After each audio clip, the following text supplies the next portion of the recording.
नमस्कार। मैं आज आपके सामने बसंत भाग 1 हिंदी कक्षा 6वीं का पाठ 1 और चिड़िया है आपके सामने लेकर प्रस्तुत हूँ। इस पाठ की विधा है कविता।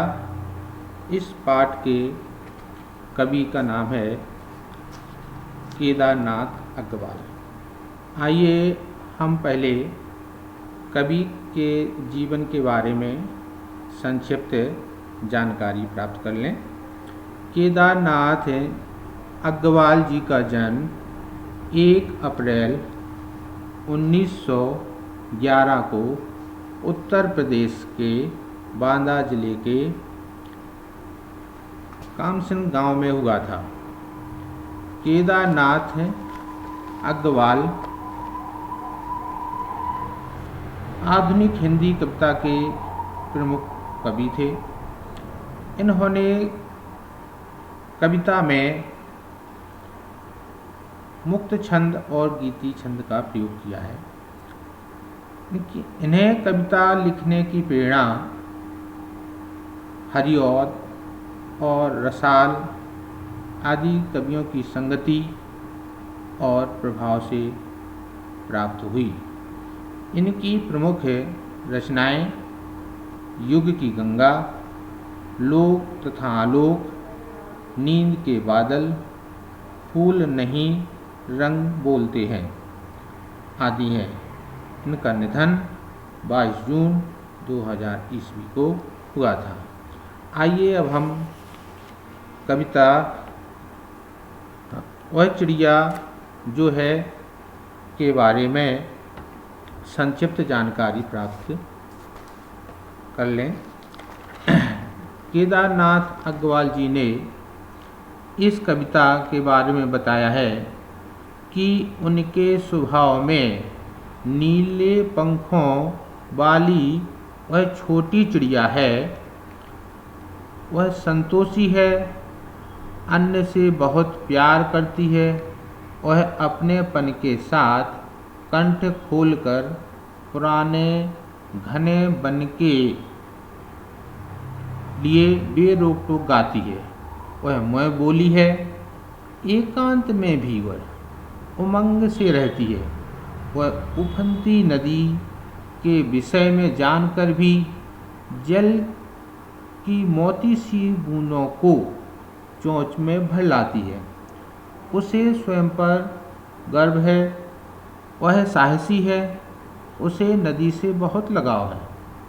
कवि ने अपने भीतर की कल्पित चिड़िया के माध्यम से मनुष्य के महत्वपूर्ण गुणों को उजागर किया है। तो कवि का आशय, इस कविता के लिखने का उद्देश्य है मनुष्य के गुणों को उजागर करना। कवि इस कविता के द्वारा मनुष्य के गुणों को उजागर करना चाहता है। तो आइए हम पहले इनके कठिन शब्दों को जान लेते हैं। तो इसके कठिन शब्द हैं रुचि। रुचि का अर्थ है पसंद। संतोषी, संतोषी का अर्थ है संतोष करने वाली, जो संतुष्ट हो। जुंडी, जुंडी का अर्थ है ज्वार के दाने, ज्वार या बाजरा के भी दाने और ज्वार के दाने भी। तो ज्वार एक प्रकार का अनाज होता है। रस से, इसका अर्थ है स्वाद से। कंठ, कंठ का अर्थ है गला। रस उड़ेलकर, रस उड़ेलकर का अर्थ है मीठी आवाज़ में। विजन का अर्थ है एकांत। खातिर का अर्थ है के लिए। चढ़ी नदी, वह नदी जो पानी से लबालब भरी हो, जो किनारे तक भरी हो, उसे चढ़ी नदी कहते हैं। गर्वीली का अर्थ है गर्व करने वाली, जिसे अपने पर गर्व हो। तो आइए हम कविता, मुख्य कविता को पढ़ते हैं। तो कविता का शीर्षक है वह चिड़िया जो। वह चिड़िया जो चोंच मार कर दूध भरे जुंडी के दाने रुचि से रस से खा लेती है। वह छोटी संतोषी चिड़िया नीले पंखों वाली मैं हूँ, मुझे अन्न से बहुत प्यार है। तो पहले आइए हम इस कविता के प्रथम पदबंध का शाब्दिक अर्थ जानते हैं तो कवि अपने अंदर एक कल्पित चिड़िया का अनुभव कर रहा है। वह चिड़िया, तो कवि कह रहा है कि वह चिड़िया जो मेरे अंदर है, जो कल्पित रूप से है, वो चोंच मारकर दूध भरे जुंडी के दाने, अपने चोंच से जुंडी के दाने, जुंडी के जो भुट्टे होते हैं उनसे कच्चे दाने, जुंडी के जो कच्चे दाने जब होते हैं तो उनको अगदी मसल कर देखा जाए तो उसमें दूध जैसा पदार्थ निकलता है। इसलिए उसमें दूध भरे, जब वो कच्चे होते हैं चाहे गेहूँ हो या ज्वार हो तो उसमें दूध भरा रहता है। जब वो पक जाते हैं तब फिर वो सूख जाता है और अनाज बन जाता है। तो दूध भरे जुंडी के दाने, और उनको बड़े रस से, रुचि से रस से खा लेती है, बड़े प्यार से, पसंद से, चाव से खा लेती है। वह छोटी संतोषी चिड़िया नीले पंखों वाली मैं हूँ। वह चिड़िया छोटी है, उसका आकार छोटा है, संतोषी और संतोष करने वाली है, और जो दाने उससे मिले हैं उनको प्यार से, रुचि से खाकर भी उसी में वो संतुष्ट रहती है। नीले पंखों वाली मैं हूँ, वो अपने बारे में बता रही है कि मेरे पंख नीले हैं, मुझे अन्न से बहुत प्यार है। और कहती है कि मुझे अन्न के दानों से बहुत प्यार है। और तो कवि का ये होगा, ये शाब्दिक अर्थ होगा इस कविता का। कवि का आशय है कि वह दानों को, जिस तरह से चिड़िया दूध भरे जुंडी के दानों को प्यार से, रुचि से, चाव से खा लेती है, उसी तरह से मनुष्य को भी जो उपलब्ध है, जो अनाज हमको उपलब्ध है, उसको प्यार से, रुचि से, मन से खाना चाहिए।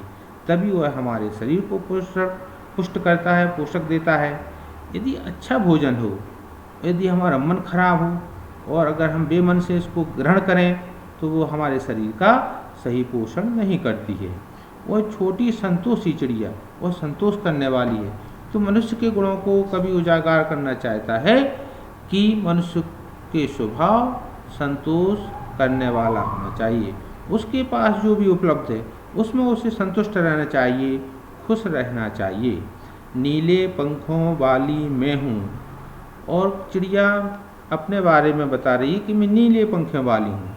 तो कवि का आशय इसके संबंध में है कि व्यक्ति का रूप रंग जैसा भी हो उसे स्वीकार करना चाहिए। वो ईश्वर की देन है, उसमें व्यक्ति का कोई हस्तक्षेप नहीं होता है। अतः हमें हर रूप आकार में अपने को प्रसन्न महसूस करना चाहिए। मुझे अन्न से बहुत प्यार है। तो मनुष्य जीवन के लिए सबसे महत्वपूर्ण वस्तु होती है अन्न, भोजन और पानी। तो इसलिए चिड़िया कहती है कि मुझे अन्न से बहुत लगाव है, बहुत प्रिय है, क्योंकि इसके बगैर हमारा जीवन चल नहीं सकता है। तो कवि का आशय है कि हमें हर प्रकार के अनाज को ग्रहण करना चाहिए, जो हमारे पास उपलब्ध है उसे खाना चाहिए और प्रसन्न चित्त रहना चाहिए, और भोजन का हमें अनादर नहीं करना चाहिए। तो आइए अब हम इस कविता का दूसरा पदबंध पढ़ते हैं। वह चिड़िया जो कंठ खोलकर बूढ़े बन बाबा की खातिर रस उड़ेल कर गा लेती है, वह छोटी मुँह बोली चिड़िया नीले पंखों वाली मैं हूँ, मुझे बिजन से बहुत प्यार है। तो आइए पहले हम दूसरे पदबंध का शाब्दिक अर्थ जान लेते हैं। वह चिड़िया जो कंठ खोलकर, कंठ मतलब होता है गला, वह चिड़िया अपने गले को खोल करके अपने गले से और मीठे स्वर में गाती है। बूढ़े बन बाबा की खातिर, जंगल को यहाँ बूढ़े बाबा की संज्ञा दी गई है, अर्थात घना जंगल। और चिड़िया अपने वन के लिए जिसमें वह रहती है उसके लिए वह कंठ खोलकर गाना चाहती है, रस उड़ेल कर गा लेती है, अर्थात मीठे स्वर में वो गाती है। वह छोटी मुँह बोली चिड़िया, मुँह बोली का अर्थ है कि अपनी बात कहने वाली, अपनी प्रशंसा करने वाली। और बता रही है अपने वाले में कि मैं बूढ़े वन बाबा के लिए मीठे स्वर में गा लेती हूँ। नीले पंखों वाली मैं हूँ, मेरे पंख नीले हैं और मुझे विजन से बहुत प्यार है।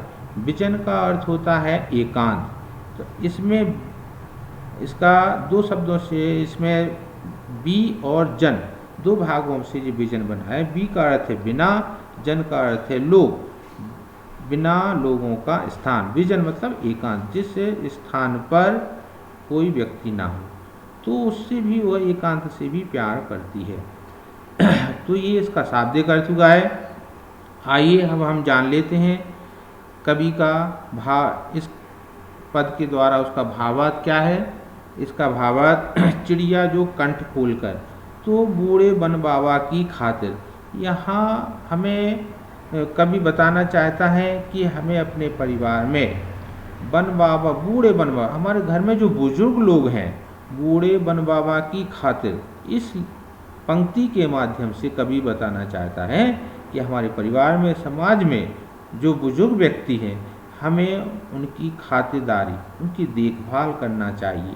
उनके लिए, उनकी प्रसन्नता के लिए हमें गाना गाना चाहिए, उनकी प्रसन्नता के लिए हमें कार्य करना चाहिए, तो हम खुश रह सकते हैं। और छोटी मोह बोली चिड़िया और कहती है कि मैं अपने प्रसन्नता से गा लेती हूँ और इस बात कहने में मुझे प्रसन्नता महसूस होती है। नीले पंखों वाली मैं हूँ, मुझे विजन से बहुत प्यार है।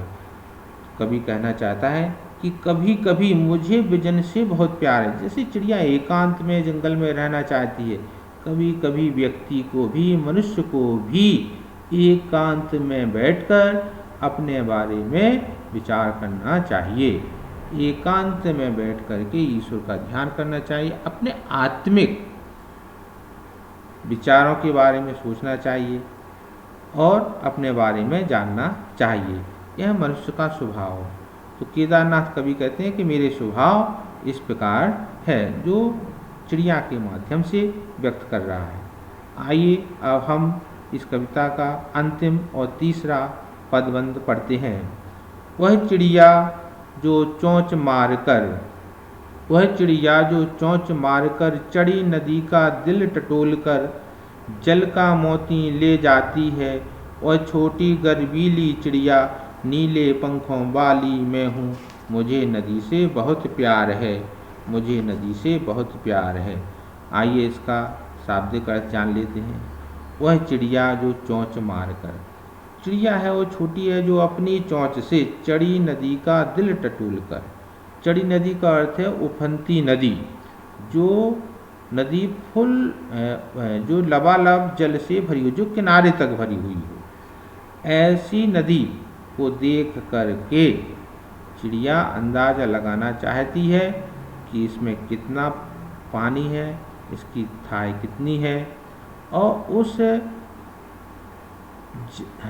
नदी के जल को वह अपनी चोंच में भरकर पीना चाहती है। वो जल का मोती ले जाती है, तो जल रूपी मोती, जल मोती बहुत अमूल होता है, मोती की तरह, इसलिए यहाँ जल रूपी मोती को वो ले जाती है, अर्थात जल को ग्रहण करती है। यहाँ पर रूपक अलंकार का प्रयोग किया गया है। तो बच्चों, आप बड़ी कक्षाओं में अलंकार के बारे में ज्ञान प्राप्त करेंगे और पढ़ेंगे। तो जल का मोती, जल जैसा मोती, वह जल को ग्रहण कर लेती है मोती की तरह। और छोटी गर्वीली चिड़िया, वो छोटी चिड़िया है, उसे अपने आप पर गर्व है। वो कहती है मैं नीले पंखों वाली हूँ, मुझे नदी से बहुत प्यार है। वो कहती है कि मुझे नदी से बहुत लगाव है मुझे, और मैं यहाँ रहना पसंद करती हूँ, यहाँ रहना चाहती हूँ। तो कवि ए का भावार्थ है कि हमें साहसी होना चाहिए। ये छोटी चिड़िया है और विशाल नदी के जल को ग्रहण करने के लिए जिस तरह से छोटी चिड़िया अपना साहस दिखलाती है, इसी तरह मनुष्य को भी साहसी होना चाहिए और अपने साहस के साथ कार्य करना चाहिए और हमें अपने आप पर गर्व होना चाहिए। और छोटी गर्वीली चिड़िया इस पंक्ति के माध्यम से कवि बताना चाहता है कि मैं गर्व करती हूँ, अपने आप पर गर्व करती हूँ। तो ये मनुष्य के स्वभाव में होना चाहिए कि उसे ऐसे कर्म करना चाहिए, साहसी काम करना चाहिए जिस पर उसे गर्व हो, और हमें ऐसे काम नहीं करना चाहिए जिस पर हमें शर्मिंदा होना पड़े। तो नीले पंखों वाली मैं हूँ, मुझे नदी से बहुत प्यार है। तो इसमें जल के महत्व को दिखाया है कवि ने, अपने स्वभाव को दिखाया और जल की उपयोगिता को दिखाया है कि जल अमूल्य होता है और इसका हमें भली भांति उपयोग करना चाहिए। जिस प्रकार से हम बहुमूल्य मोती का उपयोग करते हैं, इसकी रक्षा करते हैं, इसी तरह से पानी का हमें सदुपयोग करना चाहिए।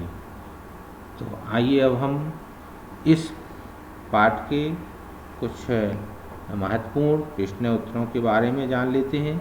प्रश्न अभ्यास, तुम्हें कविता का कोई और शीर्षक देना हो तो क्या शीर्षक देना चाहोगे? उपयुक्त शीर्षक सोचकर लिखो।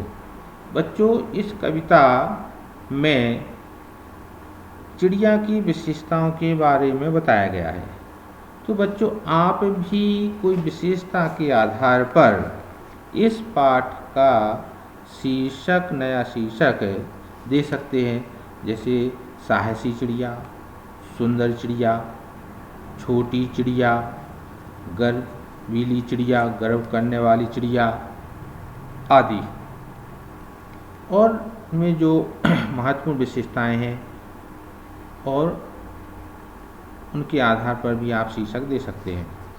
इस कविता के आधार, प्रश्न दूसरा है, इस कविता के आधार पर बताओ कि चिड़िया को किन किन चीज़ों से प्यार है।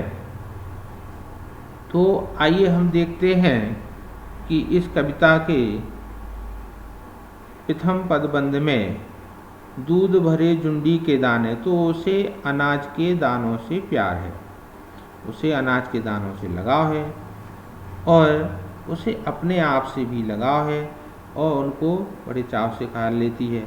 उसे गाने से बहुत लगाव है, वह गाना चाहती है और उसे एकांत से भी प्यार है। बूढ़े बन बाबा की खातिर रस उड़ेल कर गा लेती है और मीठे स्वर में गाना चाहती है। और मुझे बिजन से बहुत प्यार है और एकांत में रहना पसंद करती है। चिड़िया जो चोंच मारकर चढ़ी नदी का दिल टटोल कर जल का मोती ले जाती है, तो उसे नदी से भी बहुत प्यार है और उसे अपने आप पर बहुत प्यार है। तो चिड़िया को इन चीज़ों से बहुत प्यार है। अब प्रश्न अगला तीसरा है, आशा स्पष्ट करो। इसका पहला भाग है, रस उड़ेल कर गा लेती है।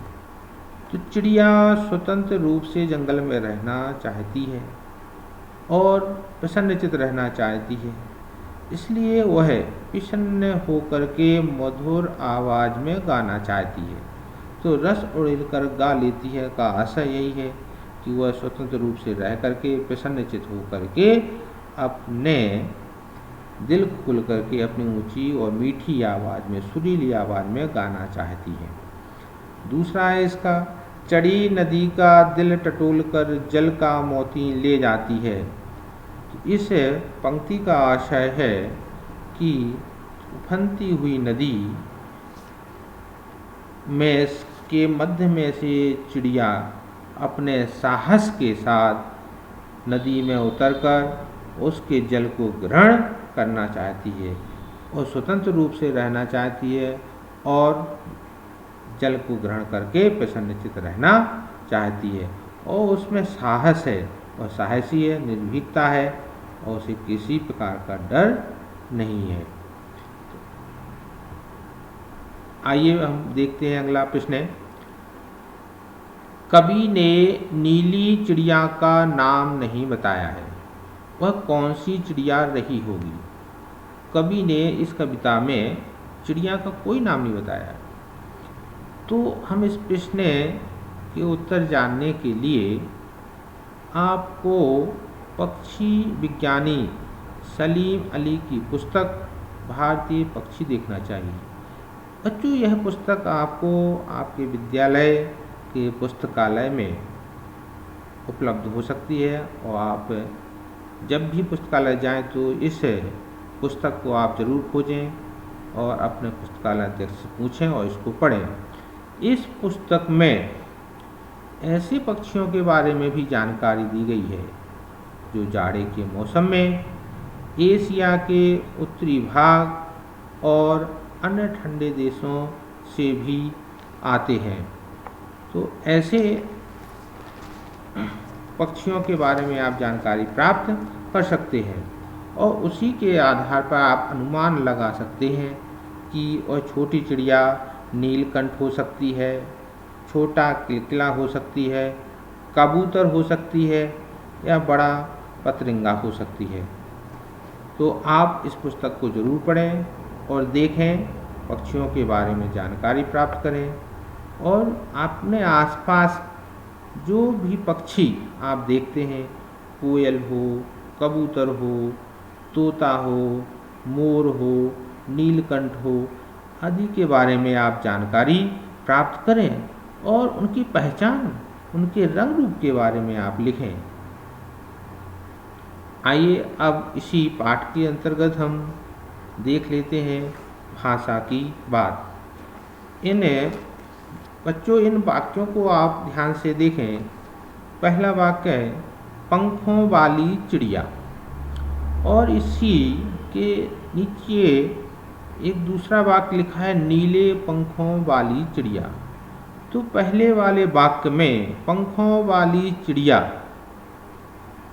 में पंखों वाली शब्द के नीचे रेखा लगी हुई है, इसको रेखांकित शब्द कहते हैं। तो ये रेखांकित शब्द चिड़िया की विशेषता बतला रहा है। पंखों वाली चिड़िया कैसी है? पंखों वाली है। और नीचे दूसरा जो वाक्य लिखा है उसमें लिखा है नीले पंखों वाली चिड़िया, इसमें भी चिड़िया की विशेषता बतला रहा है। तो इसमें पंखों की विशेषता के साथ साथ चिड़िया की विशेषता बतलाई जा रही है। तो चिड़िया की विशेषता है पंखों वाली और पंखों की विशेषता है नीले। तो इस वाक्य में विशेषता की भी विशेषता बताई जा रही है। आइए दूसरा वाक्य देखते हैं, ऊपर वाली दराज। तो इसमें रेखांकित शब्द है ऊपर वाली। जो ऊपर वाली शब्द है ये विशेषण है और दराज शब्द विशेष। तो विशेषण बच्चों किसे कहते हैं?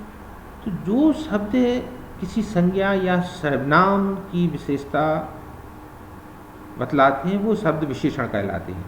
तो यहाँ दराज की विशेषता बतलाई जा रही कि ऊपर वाली दराज। तो ऊपर वाली शब्द यहाँ विशेषण हुआ और दराज शब्द की विशेषता बतलाई जा रही है, अतः यहाँ दराज शब्द विशेष हुआ। तो अब दूसरा वाक्य पढ़ते हैं इसी के नीचे, सबसे ऊपर वाली दराज।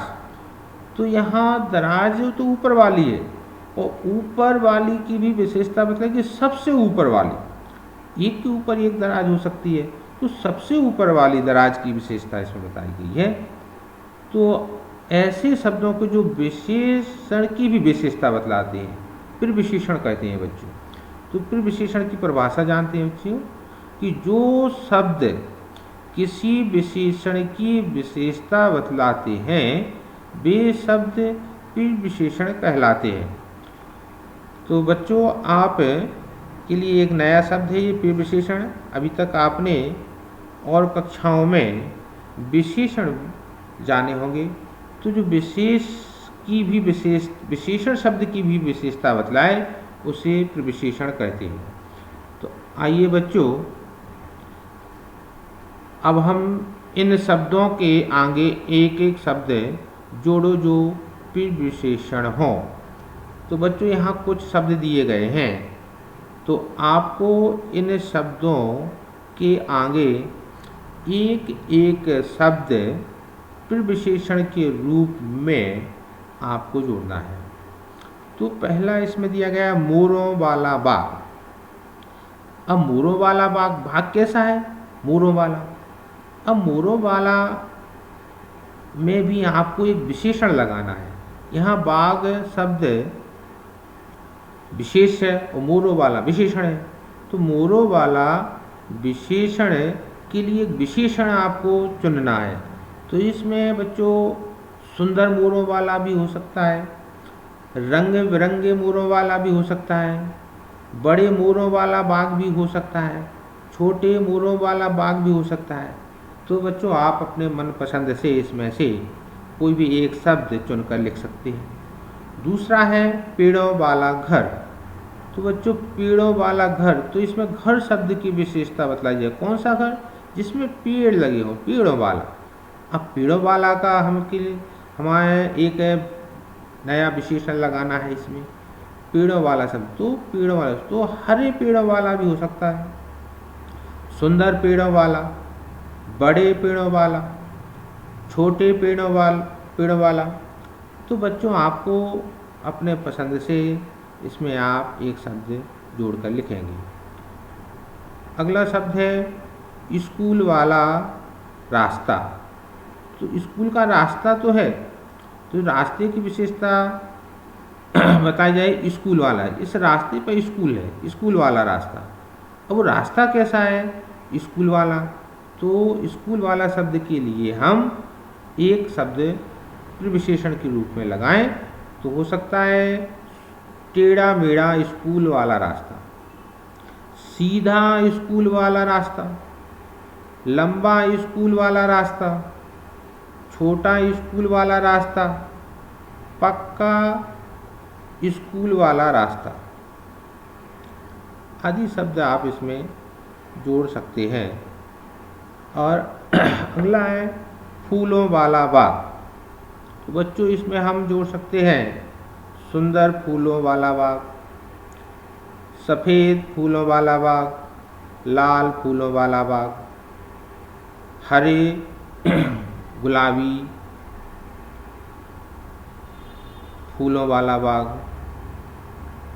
अब बच्चों अगला है हंसने वाला बच्चा। तो हंसने वाला, जोर से हंसने वाला, जोर से हंसने वाला, धीरे से हंसने वाला बच्चा, मंद हंसने वाला बच्चा। तो आप इसमें इस तरह से प्रविशेषण शब्द जोड़ सकते हैं। तो आइए बच्चों हम एक बार फिर इस कविता के बारे में फिर से जान लेते हैं कि वह चिड़िया जो चोंच मारकर दूध भरे जुंडी के दाने रुचि से रस से खा लेती है, वह छोटी संतोषी चिड़िया नीले पंखों वाली मैं हूँ, मुझे अन्न से बहुत प्यार है। तो बच्चों इस कविता में चिड़िया के बारे में बताया गया है कि उसे अनाज के दानों से बहुत प्यार है और उनको प्रसन्नता से खाती है, वह संतोष करने वाली है। तो इसमें चिड़िया की विशेषता बताई गई है कि वह संतोष करने वाली है और बड़ी प्रसन्नचित्त रहने वाली है, उसे जो भी खाने को मिल जाए। बच्चों आपकी तरह वो जिद नहीं करती है खाने के लिए कि नहीं हमें तो समोसा चाहिए, पिज्ज़ा चाहिए, तो ऐसे वो जिद नहीं करती है। तो बच्चों हमको भी खाने की चीज़ों के लिए जिद नहीं करना चाहिए और हमें जो सरलता से सहजता से उपलब्ध है उसको हमें प्रेम पूर्वक खाना चाहिए और हमें भोजन से प्यार करना चाहिए, लगाव होना चाहिए और प्रसन्नता पूर्वक हमें ग्रहण करना चाहिए, तभी वो हमारे शरीर का सही पोषण करती है। कहा गया है कि भोजन ग्रहण करते समय हमारा मन जैसा हो, हमारे विचार जैसे भाव हो, वैसा ही हमारा स्वभाव बन जाता है। यदि हम भोजन करते समय हमारा मन प्रसन्न होगा तो हमारा स्वभाव भी सरलता स्वभाव वाला बन जाएगा, प्रसन्नचित्त बन जाएगा। यदि हम क्रोध में भोजन करेंगे तो हमारा स्वभाव कभी भी नम्र या शांत प्रदान करने वाला नहीं हो सकता है। आइए दूसरा देखते हैं बंद। वह चिड़िया जो कंठ खोल कर बूढ़े बन बाबा की खातिर रस उड़ेल कर गा लेती है, वह छोटी मुँह बोली चिड़िया नीले पंखों वाली मैं हूँ, मुझे बिजन से बहुत प्यार है। तो चिड़िया कहती है, कभी कहता है कि चिड़िया वह है जो हमारे अंदर जो कंठ खोलकर, गला खोल करके मधुर आवाज़ में, और वन के लिए जो जंगल है उनको बाबा कह करके यहाँ संबोधित किया गया है। तो घना जंगल है, जो पुराना जंगल है, इनको बूढ़े वन बाबा की बूढ़ा जंगल यहाँ इसलिए बताया गया है क्योंकि चिड़िया के जो पूर्वज हैं वो भी इसी जंगल में रहे होंगे, इसलिए यहाँ जंगल को बूढ़ा और बाबा के रूप में संज्ञा दी गई है। तो हमें इस पंक्ति से मानवीय गुणों को सीखना चाहिए कि हमें अपने घर में जो हमारे बुजुर्ग हैं, जो हमसे बड़े हैं, हमें उनका आदर करना चाहिए और उनकी प्रसन्नता के लिए हमें कार्य करना चाहिए। वह छोटी मुँह बोली चिड़िया, नीले पंखों वाली मैं हूँ, मुझे बिजन से बहुत प्यार है। नीले पंखों वाली मैं हूँ, तो चिड़िया को अपने रंग रूप पर भी गर्व है। तो बच्चों, हमें भी अपने ऊपर गर्व करना चाहिए और हमें कभी हीनता महसूस नहीं करना चाहिए। हमें अपने आप पर गर्व करना चाहिए। मैं जैसा हूँ अच्छा हूँ, मुझे ईश्वर ने ही बनाया है, इसलिए हमें सदा प्रसन्न रहना चाहिए। मुझे विजन से बहुत प्यार है। तो मुझे एकांत में बैठ कर के भी कभी कभी अपनी आत्मा के बारे में, अपने बारे में विचार करना चाहिए, जानना चाहिए। हमें हमेशा पैसे कमाने के लिए और भाग दौड़ में ही जीवन व्यतीत नहीं करना चाहिए। कभी कभी समय निकाल कर ईश्वर के बारे में, अपने बारे में सोचना चाहिए और एकांत में भी रहना चाहिए। आइए देखते हैं तीसरा पदबंध। वह चिड़िया जो चोंच मार कर चढ़ी नदी का दिल टटोल कर, जल का मोती ले जाती है। वह छोटी गर्वीली चिड़िया, नीले पंखों वाली मैं हूँ, मुझे नदी से बहुत प्यार है। तो इस पदबंध में कवि ने चिड़िया के साहसी रूप को दिखाया गया है। वह हिम्मत वाली है, वो डरती नहीं है। तो बच्चों, हमको भी साहस दिखाना चाहिए। कोई भी काम हो उसको करने में हमें साहस, पीछे नहीं हटना चाहिए और हमें ऐसे काम करना चाहिए जिस पर हमें अपने आप पर भी गर्व हो, हमारे माता पिता को, हमारे शिक्षकों को भी हमारे कार्य पर गर्व हो। हमें ऐसे कार्य करना चाहिए। नीले पंखों वाली मैं हूँ, मुझे नदी से बहुत प्यार है। तो इसमें जल के महत्व को बताया गया है। चिड़िया कहती है मुझे जल से बहुत प्यार है, नदी से बहुत प्यार है। तो नदी उसके कंठ की प्यास बुझाती है।